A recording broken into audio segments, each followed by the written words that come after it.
오늘은 이 고전 1장 1강 바울의 감사와 하나님의 신실함을 강조한 머릿말이라는 주제를 가지고 같이 알아보는 시간 갖도록 하겠습니다. 고전 1장 1절부터 9절 말씀입니다. 이 고전 1장 1절부는 도입부로 이제 바울이 고린도에 보낸 어떤 편지입니다. 특히 이 사도적 축도를 행함으로 서신서의 공적 권위를 밝히고 있는 인사말입니다. 서신서의 어떤 그 인사말, 맺은말 이렇게 본문 이렇게 구성이 되어 있죠. 그래서 오늘은 뭐 인사말이니까 뭐 특히 어려운 말은 없습니다. 그래서 오늘 이 고린도서, 로마서, 갈라디아서, 고린도서가 기독교의 핵심 교리라 말할 수 있습니다. 특히 이제 고린도서는 이제 많은 어떤 그 고린도 교회에서 궁금한 점들, 또 당파 문제, 이단 문제, 여러 가지 음행 문제, 여러 가지 어떤 문제를 포괄적으로 다루고 있는 어떤 서신서라 말할 수 있습니다.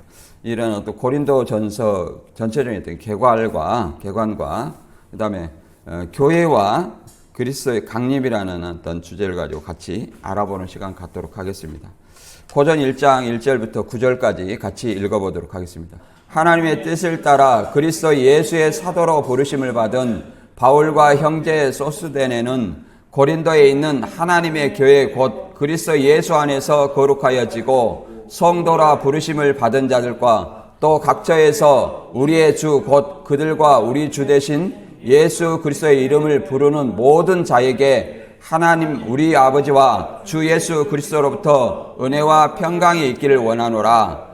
그리스도 예수 안에서 너희에게 주신 하나님의 은혜로 말미암아 내가 너희를 위하여 항상 하나님께 감사하노니 이는 너희가 그 안에서 모든 일 곧 모든 언변과 모든 지식에 풍족함으로 그리스도의 증거가 너희 중에 견고하게 되어 모든 은사에 부족함이 없이 우리 주 예수 그리스도의 나타나심을 기다림이라. 주께서 너희를 우리 주 예수 그리스도의 날에 책망할 것이 없는 자로 끝까지 견고하게 하시리라. 너희를 불러 그의 아들 예수 그리스도 우리 주와 더불어 교제하게 하시는 하나님은 미쁘시도다. 아멘. 이 본문은 이제 바울이 저자입니다. 2차 전도 여행 때 세운 거고요. 이 편지는 3차 전도 여행 중에 에베소에서 약 55년경에 기록한 것으로 나타납니다. 그리고 내용은 고린도 교회의 영적, 도덕적 무질서에 대한 책망과 이제 교회 생활에 관련된 여러 가지 질문에 대한 어떤 답변을 기록하고 있습니다. 그리고 이제 배경은 이제 헬라 그 본토와 펠레폰네소스 반도를 잇는 좁은 지역의 협곡 남쪽 2km 지점에 위치한 고린도는 수많은 여행자와 상인들의 필수적 통행로로 좁은 지역 양쪽으로 동쪽으로는 갱그레아 항구를 서쪽으로는 레게움이라는 이 두 항구를 통해서 많은 양의 상품들이 유통되었습니다. 그래서 고린도는 예부 문화의 어떤 개방됐습니다. 항구 도시의 특징이 예부 문화의 개방이 되죠. 그래서 예부 문화로부터 부도덕한 풍습, 성적으로 문란한 도시, 그다음에 고린도에 세워진 아프로디테 신전의 우상 숭배와 천여 명의 신전 여사제와 매춘 이런 어떤 문제가 있었습니다. 그리고 또 이제 고린도 교회의 상황은 이제 사역자들의 인맥을 중심으로 해서 분파가 형성됐어요. 사역자들이라는 것은 이제 바울파, 아볼로파, 뭐 게바파, 나는 뭐 아볼론이, 나는 뭐 게바니 이런 어떤 분파를 얘기를 하는 겁니다. 이 분파를 이렇게 인맥을 중심으로 분파가 형성되었는데 또 그들이 그리스 로마 신화를 섬기는 자들이었기 때문에 우상의 재물을 먹는 문제로 분쟁이 있었고 이 문제로 인해서 또 패가 갈라졌습니다. 이제 기록 목적은 이제 은사가 풍부하나 고린도교에서 굉장히 많은 어떤 은사가 있었어요.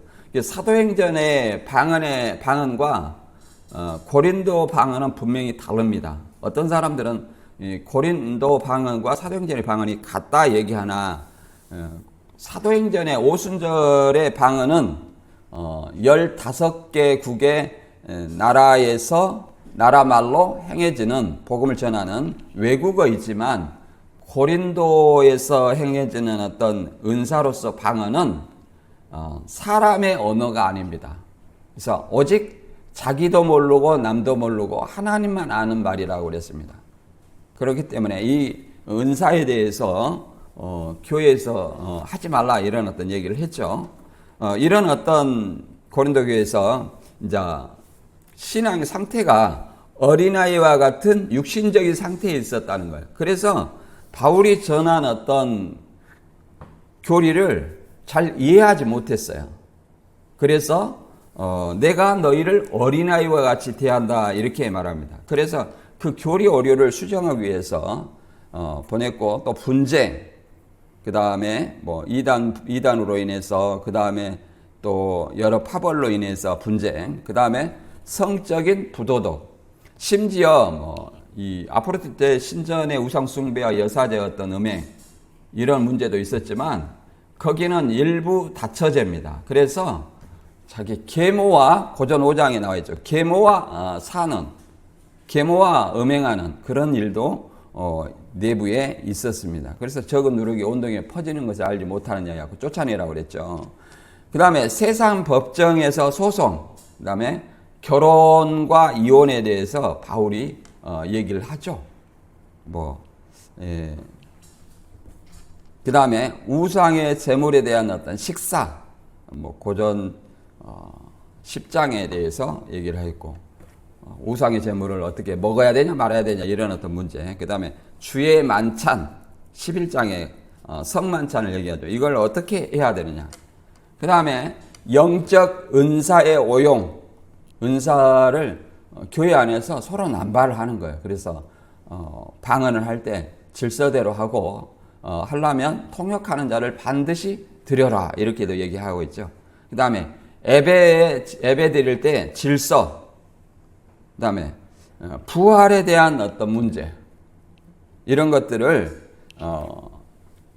바울은 목회적 관점에서 바른 진리를 제시하고 있습니다. 근데 고린도 후서는 본래 고린도서가 고린도 1서, 2서, 3서가 있어요. 근데 여기서는 고린도 두 편만 소개가 된 겁니다. 전서, 후서 이렇게. 그래 한 편은 보이지 않습니다. 고린도 후서는 바울 자신의 사도권과 그가 전한 복음의 진정성을 변호한 일종의 변증서라고 말할 수 있습니다. 왜 그러냐면 이제 바울의 어떤 사도권을 인정하지 않았어요.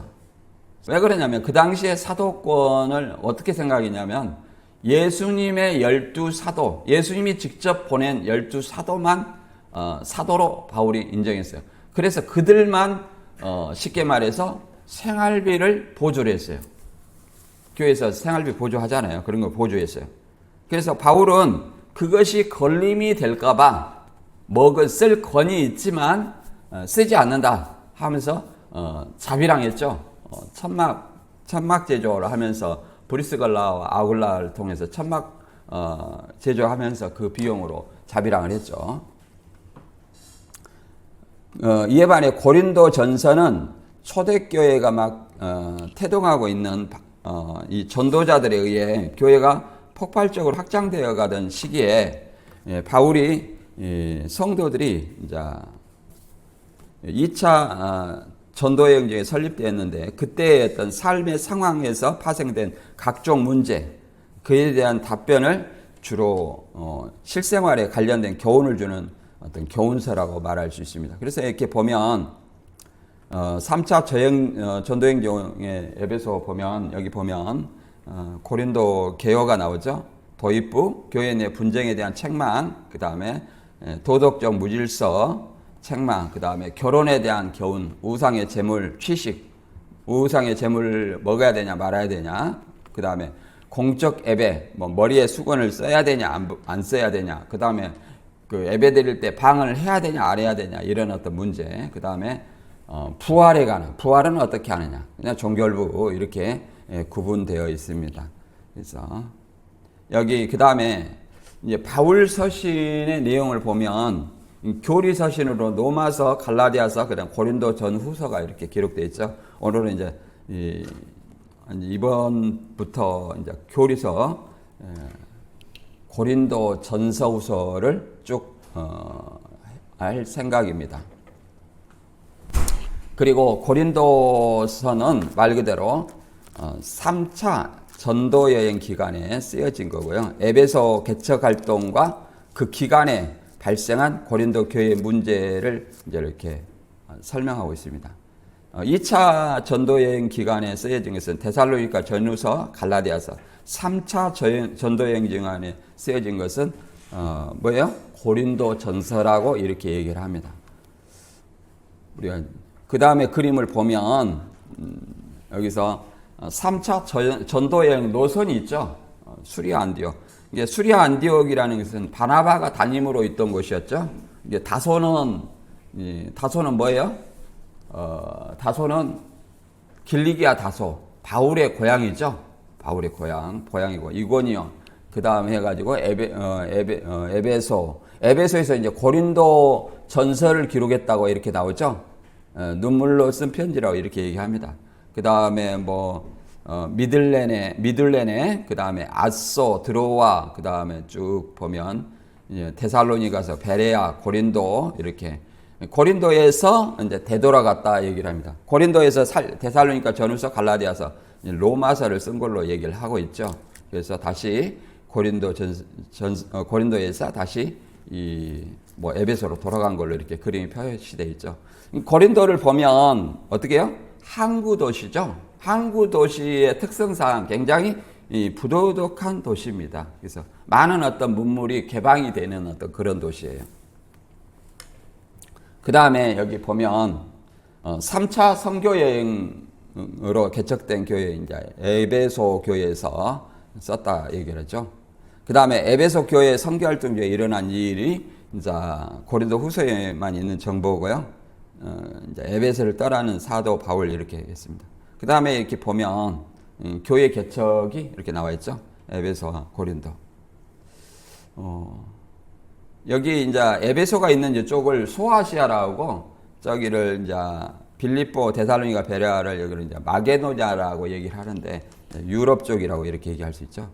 그다음에 여기 보면 이제 고린도 담임이 아볼로예요. 우리가 아볼로 생각하면 뭐예요? 사도행전 그 18장에 세례 요한으로부터 세례를 통해서 예수님을 믿었어요. 그런데 성경에 학식이 굉장히 많아. 그런데 성령 세례는 알지 못하고 복음을 전했어요. 그래서 브리스길라와 아굴라가 그리스도의 성령 세례에 대해서 알려줬죠. 그래서 이제 고린도 담임이 됐다고 얘기를 합니다. 그래서 브리스길라, 아굴라가 이제 에베소에 나와 있죠. 이렇게 우리가 인물을 살펴볼 수 있습니다. 이제 본문은 1장 1절부터 9절까지 도입부로 바울이 고린도에 보낸 어떤 편지로 특히 사도적 축도를 행함으로써 서신서의 공적 권위를 밝히고 있습니다. 그래서 바울의 사도권과 사도권에 근거하여 하나님의 은혜와 평강이 임하기를 축원하며 교인들이 언변과 지식에 뛰어나다는 어떤 감사와 그 다음에 하나님의 신실하심에 대한 바울의 확증을 기록하고 있습니다. 비록 고린도 교회에는 많은 문제들이 산적해 있지만 하나님의 구원 사역은 변함이 없다는 것을 보여주고 문제 극복하고 신앙을 굳세게 하라고 당부하고 있습니다. 특히 이제 바울의 이제 이렇게 보면 이제 사도권 얘기하는데 우리 갈라디아에서도 사도권을 얘기하죠. 사도권, 바울이 사도권을 얘기할 때는 사도권을 부인하는 어떤 교회예요. 그래서 어린아이 같은 신앙이라 얘기를 합니다. 갈라디아 교회에서는 이제 율법주의 이단이 그 교회 안에 들어와 있었잖아요. 그래서 바울 사도권을 부인하고 있고, 여기서는 이제 여기도 이제 바울이 개척한 교회지만 또 이게 뭐예요? 여기도 이단들이 들어와 있어요. 그리고 12 사도만 사도로 인정해 있었던 때입니다. 그래서 바울이 그 사도들은 교회 감독이나 사도들은 교회에서 생활비를 보조해 줬어요. 그런데 베드로나 이런 어떤 사람들 가족들의 생활비를 보조했는데 바울은 자기의 어떤 사도권을 가서 문제 삼으니까 말 그대로 자비랑했다는 거예요. 자비랑. 그럼 다른 모든 교회에서 생활비를 안 받고 자비랑했냐? 그렇지 않아요. 그 자기 사도권을 부인한 그런 교회에서만 생활비를 안 받은 거예요. 그래서 왜? 걸림이 되기 때문에. 그러면서 사도권을 강조합니다. 그래서 이게 고린도 상황을 잠깐 한번 이렇게 보면 이 고전 9장 5절에 보면 우리가 다른 사도들과 주의 형제들과 게바와 같이 믿음에 참여된 아내를 데리고 다닐 권리가 없겠느냐. 함께 이 형제들과 게바는 뭐예요? 다른 사도들과 주의 형제들과 게바, 베드로죠. 아내를 데리고 가족들과 함께 생활비를 다 보조해 줬다는 것을 알 수 있어요. 근데 바울은 이제 사도라고 인정 안 하는 무리가 있었죠. 그래서 이제 걸림이 된 거죠. 그리고 이 고린도 교회에서는 세 가지 파가 있었다 했죠. 바울파, 아볼로파, 게바파. 이렇게 얘기하면서 고전 3장 6절에 나는 심었고 아볼로는 물을 주었으되 오직 하나님께서 자라나게 하셨나니. 이렇게 이 파벌이 있었다는 것을 얘기를 하고 있습니다.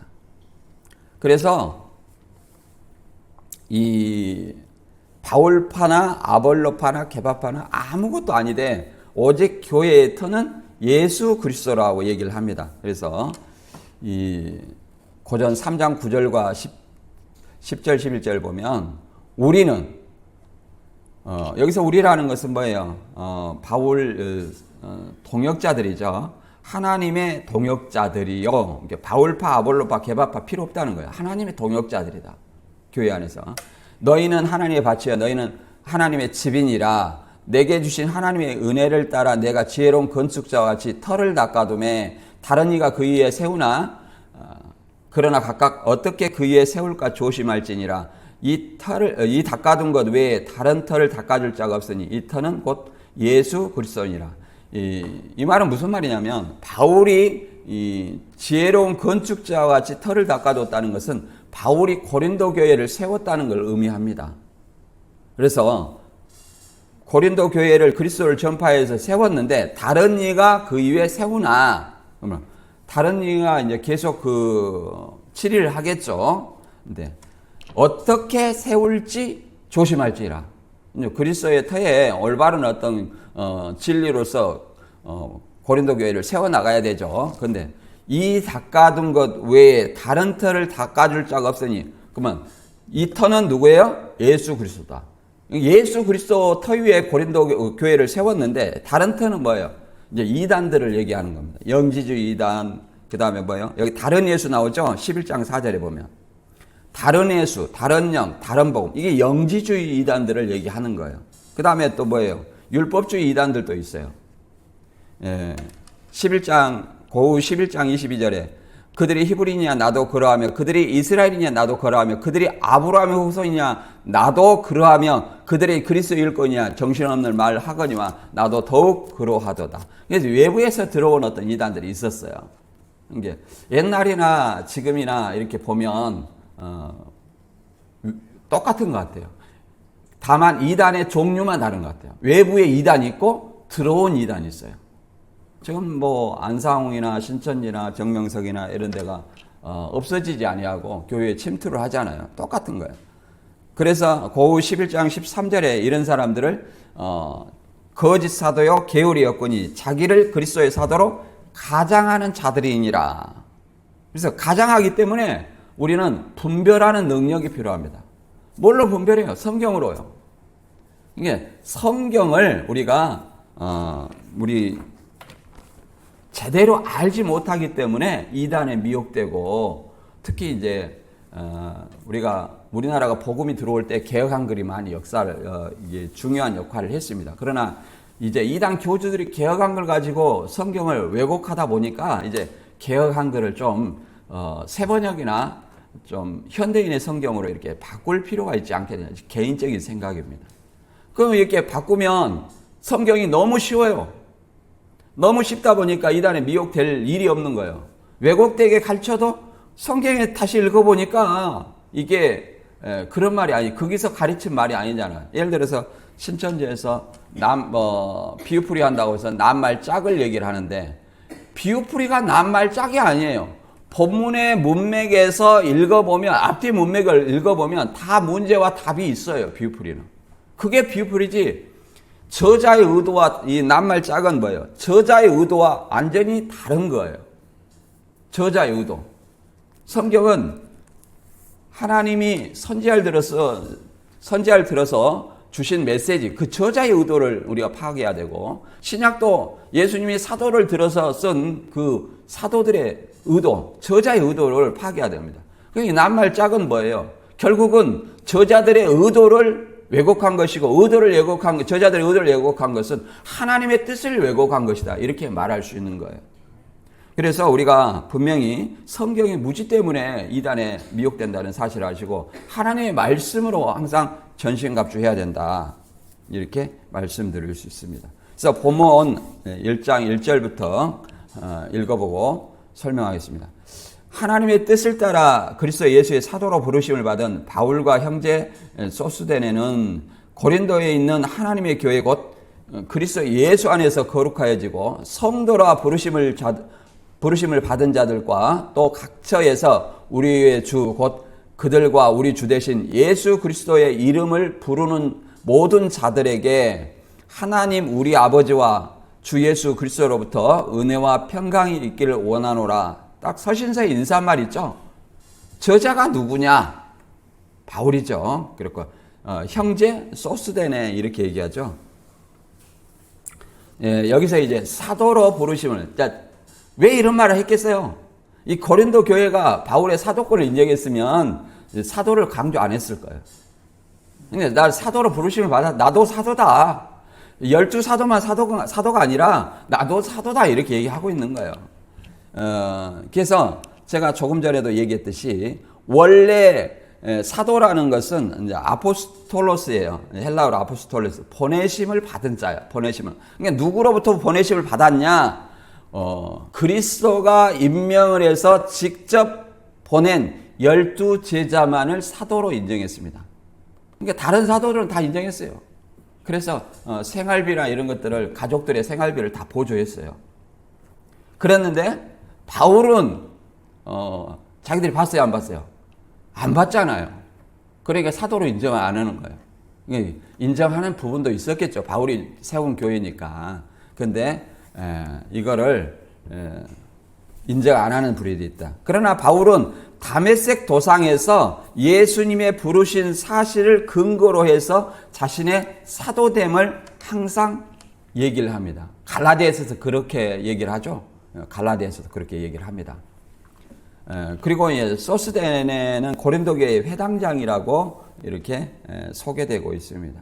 그리고 이제 뭐 하나님의, 고린도에 있는 하나님 교회, 성도로 부르심을 받은, 여기서 교회라는 말의 의미가 본문에서 나오고 있습니다. 하나님의 교회는 곧 그리스도 예수 안에서 거룩하여지고 성도라 부르심을 받은 자들. 그러니까 성도라 부르심을 받은 자들이 뭐예요? 교회예요. 교회. 다른 것이 교회가 아니라. 교회라는 말은 에클레시아로 뭐 우리 교회는 많이 들었겠지만 부르심을 받은 자들. 딱 뭐예요?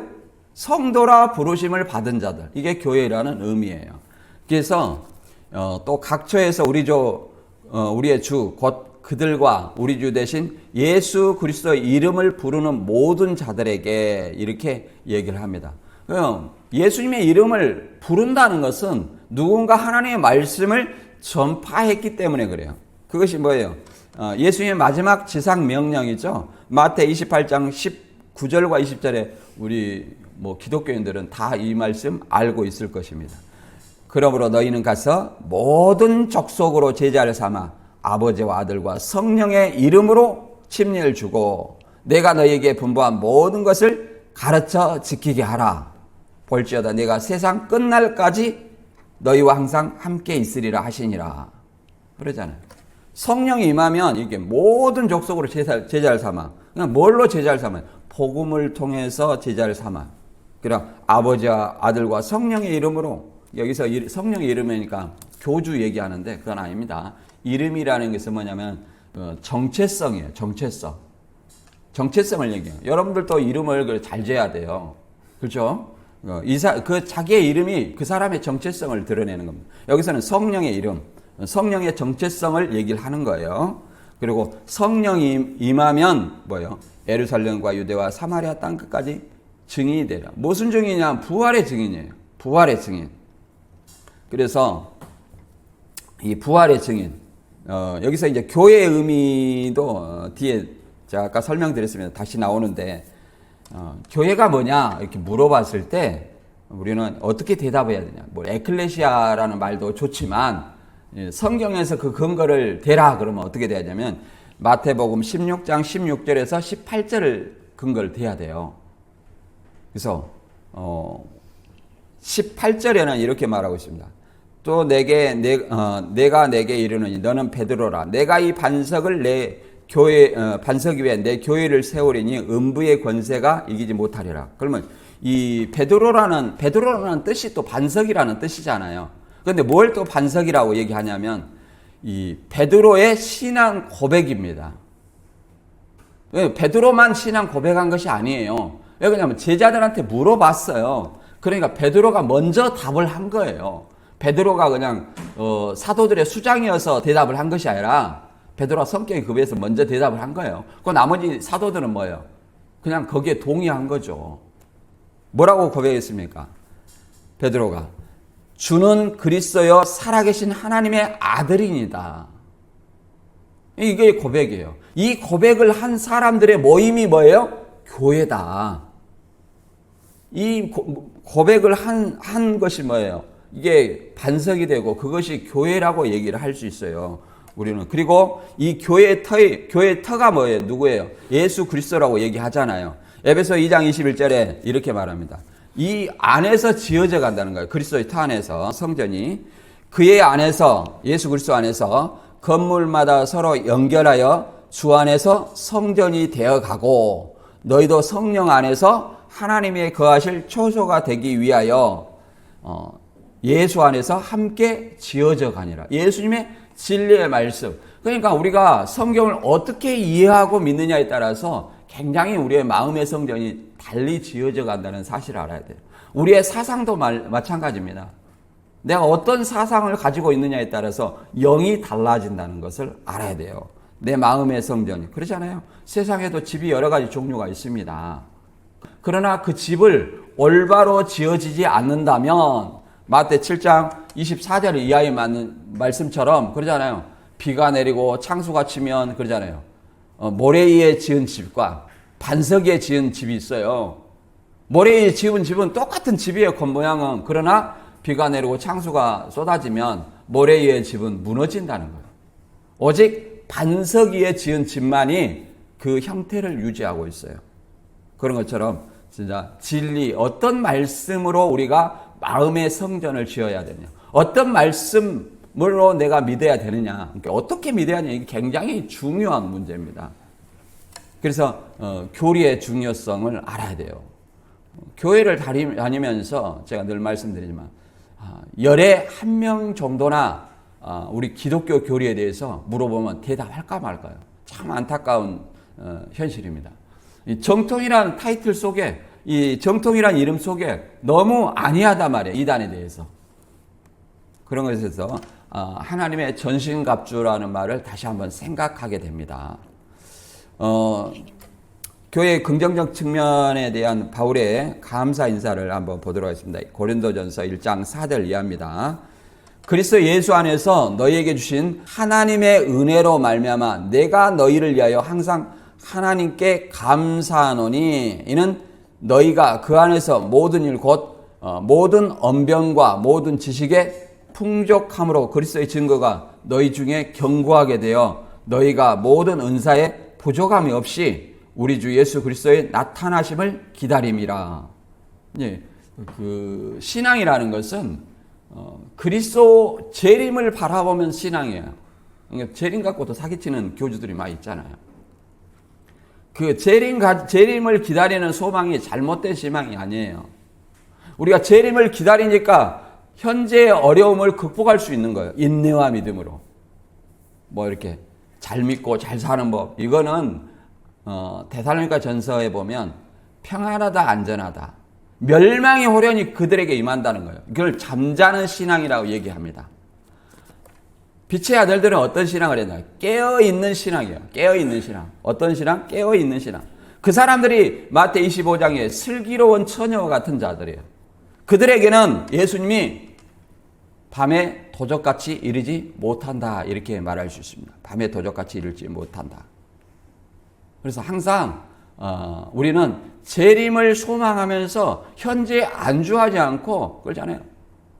라오디게아 교회처럼 뭐 이게 믿는 것도 아니고 안 믿는 것도 아니고 보면 그러잖아요. 우리 사람들은 상호 영향을 받는 어떤 입장입니다. 영향을 주고 받아요. 특히 이제 우리 교회 같이 적은 교회는 더 그럽니다. 오늘 교회 가니까 몇 사람 안 나왔대. 누구 안 보였대. 그러니까 내가 영향을 받아. 나도 다음에 안 나와야 되겠다. 이런 생각을 많이 하게 됩니다. 그러나 그것은 뭐예요? 내가 주인으로 온 것이 아니라 손님으로 오는 거예요. 내가 주인의 입장이라면 그래야 우리가 교회잖아요. 다른 사람이 교회가 아니에요. 내가 교회라는 거예요. 내가 교회니까 어떻게 돼요? 어떤 형제가 어떤 자매가 오늘 안 나왔으면 무슨 사정으로 안 나왔을까? 관심을 가져야 되는 거 아니에요? 자, 하나님을 사랑한다. 입술로 얘기하죠. 하나님 사랑은요. 형제 사랑의 끝마침입니다. 보이는 형제를 사랑하지 못하는데 어떻게 보이지 않는 하나님을 사랑한다는 말이 가당키나 하느냐 이렇게 얘기합니다.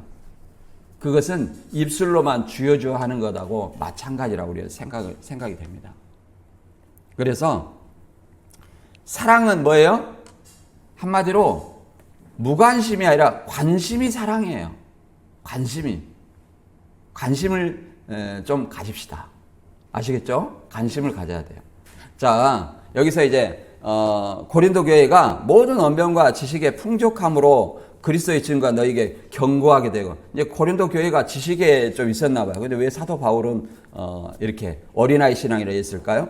바울 자기들의 사도권, 또 깊은 것을 알지 못했기 때문에 그렇게 얘기를 합니다. 사도 바울도 뭐라고 하냐면 설교는 잘 하지 못하지만 지식에는 그렇지 않다 이렇게 얘기합니다. 고린도후서 11장 6절에 보도록 하겠습니다.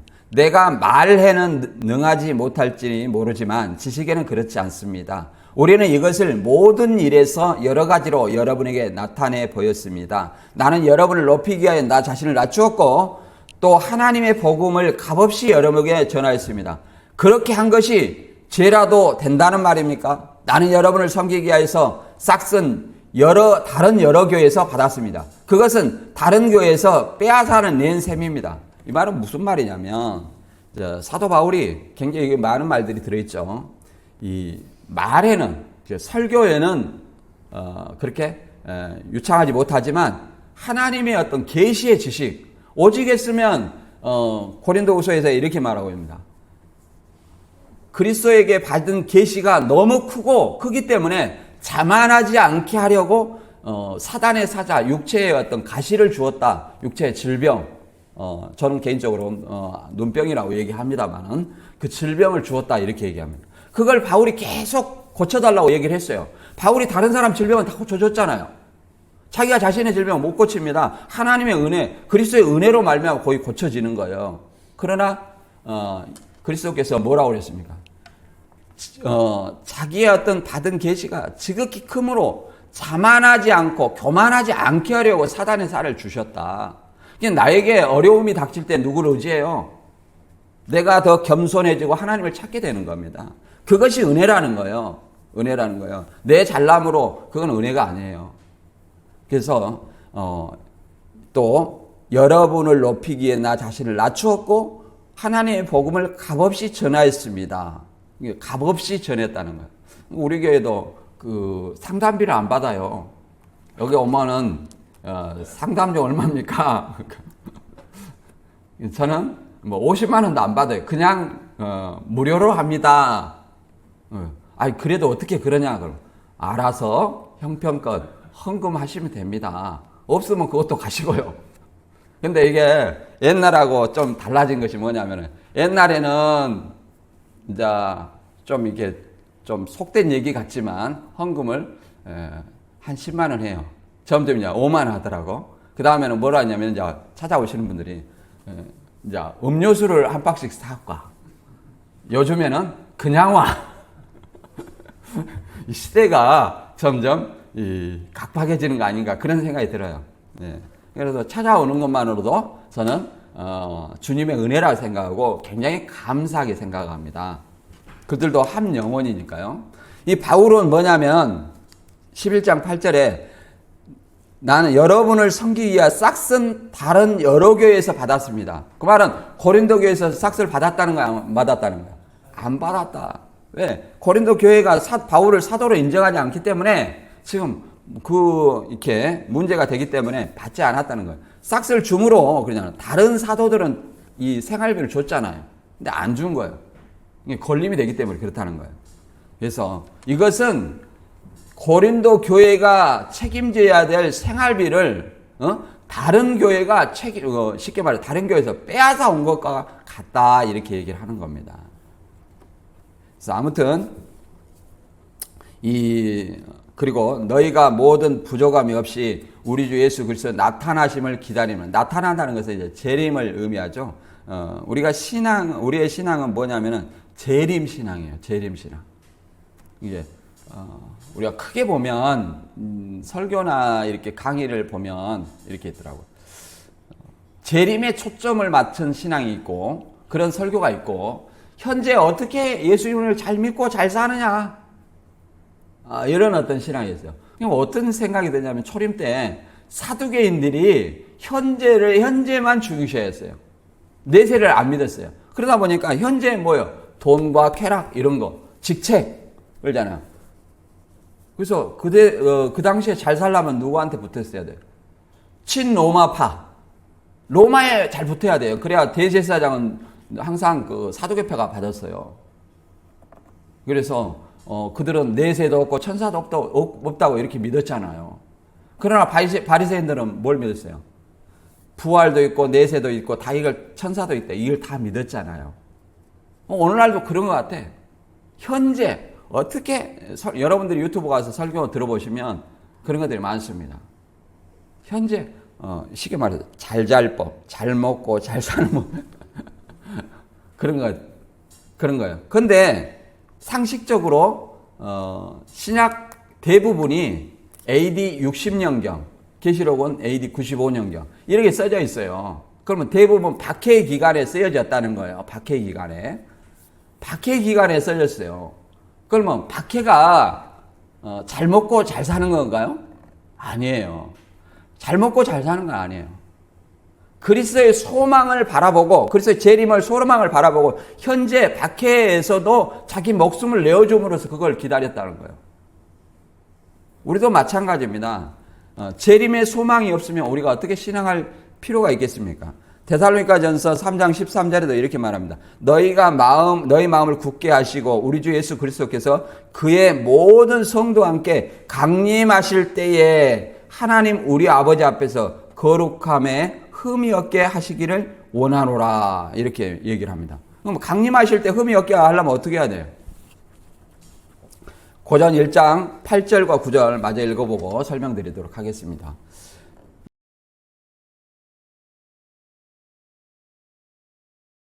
주께서 너희를 우리 주 예수 그리스도의 날에 책망할 것이 없는 자로 끝까지 견고하게 하시리라. 너희를 불러 그의 아들 예수 그리스도 우리 주와 더불어 교제하게 하시는 하나님은 미쁘시도다. 아멘. 자, 그리스도의 날에 책망할 것이 없는 자로 끝까지 견고케 하시라. 책망할 것이 없는 자. 또 거룩함에 흠이 없게 하시기를 원하노라. 그럼 뭐예요? 성화를 해야 됩니다. 우리가 날마다 말씀과 기도로 자라나야 되고 내 마음의 성전을 깨끗하게 해줘야 돼. 그럼 예수 그리스도 재림하실 때까지 내가 죽는 날까지 성화는 계속되는 겁니다. 계시록에서는 이기는 자라고 말하죠. 계속 승리해야 돼요. 미혹자에게도 승리해야 되고 내 자신의 어떤 신앙에서도 승리해야 돼요. 내 나태한 신앙, 안일한 신앙, 그렇잖아요. 이런 어떤 신앙 승리해야 되는. 야고보서 1장 2절에는 이렇게 말하고 있습니다. 온전하고 조금도 부족함이 없는 사람은 어떻게 만들어지냐. 야고보서 1장 2절에 내 형제들아 너희가 여러 가지 시험을 만나거든 온전히 기쁘게 여기라. 아, 참 시험 만나면 기쁘게 여긴 사람이 몇 사람이 있을까요? 예. 참 시험에 걸려 넘어지기가 쉽습니다. 이렇게 생각하기가 쉽지 않아요. 생각의 전환이 필요합니다. 생각의 전환이.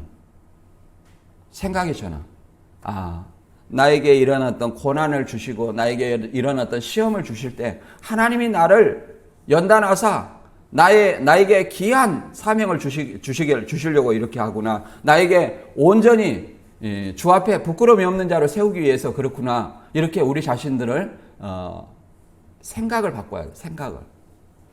왜 그러냐면 여러 가지 시험을 만나거든 온전히 기쁘게. 왜 기쁘게 여겨야 되냐? 3절부터 이는 너희 믿음의 시련이 인내를 만들어내는 줄 너희가 알미라.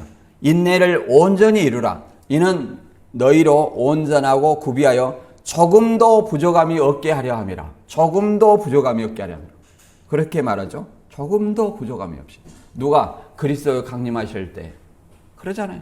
우리 신앙인은 연약하여서 흔들릴 때가 많습니다. 흔들릴 때가 많아요.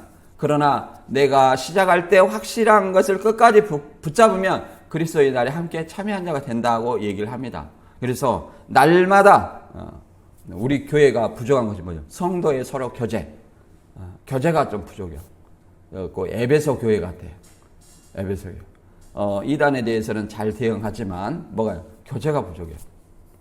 그래서 우리 좀 이따 얘기하겠지만 그 조직을 여러분들한테 맡겼더니 전혀 안 세워져. 그래서 제가 여러 사람한테 물어봤어요. 어떤 조직명으로 할 건가?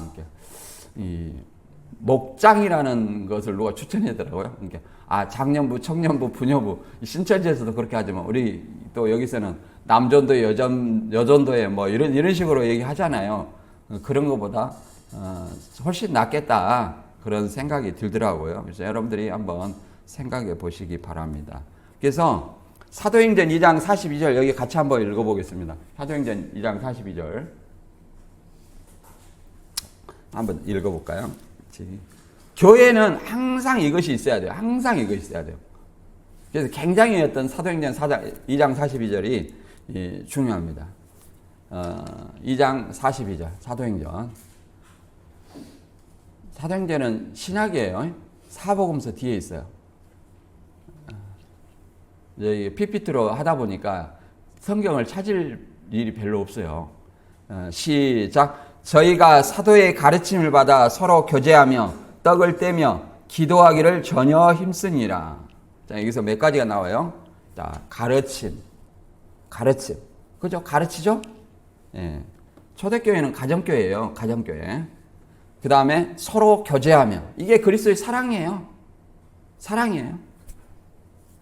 교제하며. 떡을 떼며. 이게 성만 차이죠? 이거는 2세기 이전까지는 식사예요. 식사. 우리의 주식은, 그들의 주식은 빵이었지만 우리의 주식은 뭐예요? 밥이에요. 문제가 이게 좀 다르죠. 그 다음에 기도하기를 힘쓰니라. 기도. 자, 다시 한번 얘기해 볼까요? 자, 가르침. 그 다음에 서로 교제. 그 다음에 뭐예요? 성만찬. 그 다음에 기도. 이 네 가지가 교회에 꼭 필요합니다. 하나라도 부족하면 안 돼요. 네 가지가 꼭 필요합니다. 가르침. 우리 교회는 많이 가르치고 많이 배웁니다. 그러나 교제가 좀 부족한 것 같아요. 교제. 교제가 부족한 것은 저의 미흡함이 굉장히 큽니다. 왜냐하면 사람 숫자가 적다 보고 적다 보니 그러한 면도 있고요. 또 이 여전도사나 또 그런 어떤 미비한 점이 있기 때문에 그런 줄로 압니다. 결국은 제가 부족해서 그런 거죠.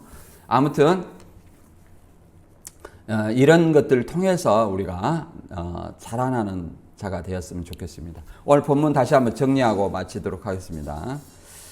고린도에 보내는 편지로서 사도적 축도를 행함으로 이제 서신서의 권위를 밝히는 인사말로 이제 바울의 사도권에 근거하여 하나님의 은혜와 평강인을 축원하는 내용입니다. 그리고 고린도 교회의 원병과 지식이 뛰어나다는 것을 감사합니다.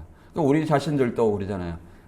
이 참빛교회에 모인 성도들은 저는 자부심을 가져야 된다 이렇게 생각합니다. 왜 그러냐면 다른 모든 교회들보다 하나님 말씀에 더 지식에 또 우월하다, 뛰어나다 바울이 칭찬한 것처럼 이런 것에 감사하고 또 하나님의 신실화된 바울의 학생을 기록하고 있고요. 그 다음에 고린도 교회에 비록 많은 문제들이 있지만 하나님의 구원 사역이 변함없이 이루어지고 있다는 것을 본문은 보여주고 있습니다. 그래서 저와 여러분이 주 그리스도의 강림하시는 날까지 그리스도의 재림을 소망하면서 현재 어려움이나 시험 이런 것을 만나거든 온전히 기쁘게 여기고 그것을 극복함으로써 그리스도의 재림하실 날에 조금 더 부족함이 없는 자로 서기를 주님의 이름으로 축원합니다.